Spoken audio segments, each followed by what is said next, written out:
The climate crisis is essentially a water crisis, a crisis of too little or too much water.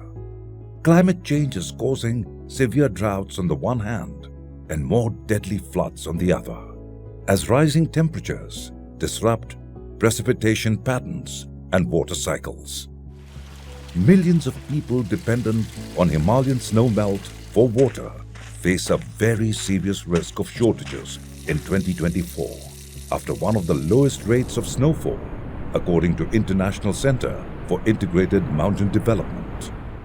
River flows around the world have fallen to an all-time low, endangering global water supplies, according to the World Meteorological Organization.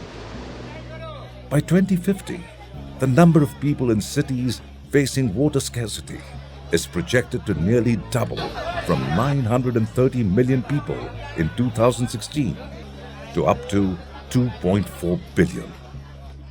However, despite the growing water scarcity amidst intensifying impacts of climate change and constantly growing demand for water in fast-growing cities, every year, more and more cities in South Asia, from Kathmandu to Karachi, from Delhi to Dhaka, are facing devastating loss and damage due to torrential rains and severe floods.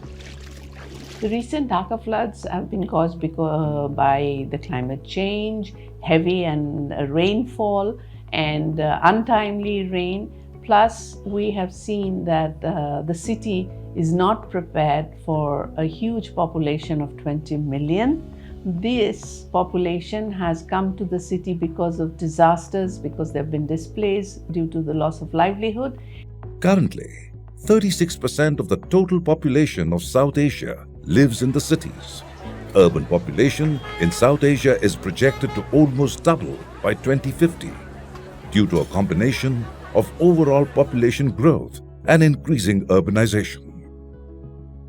Every year, the cities like Karachi and Lahore, they suffer with the millions of dollars worth of losses to livelihood, losses to infrastructure, losses to vital and strategic institutions and establishment. And of course, when children, they can't go to school, or when hospitals, they get flooded.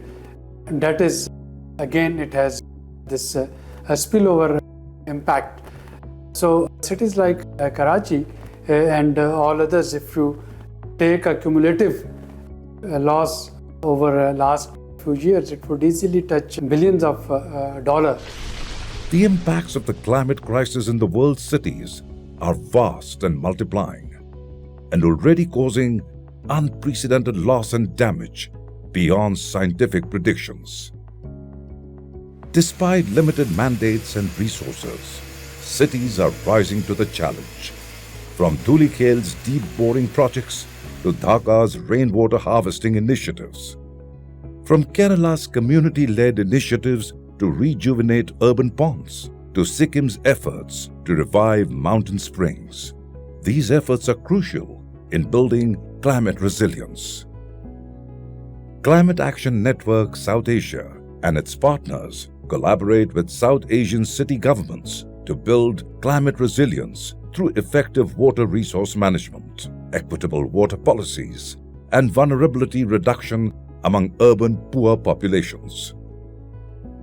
South Asian cities are ready to face the climate-constrained future.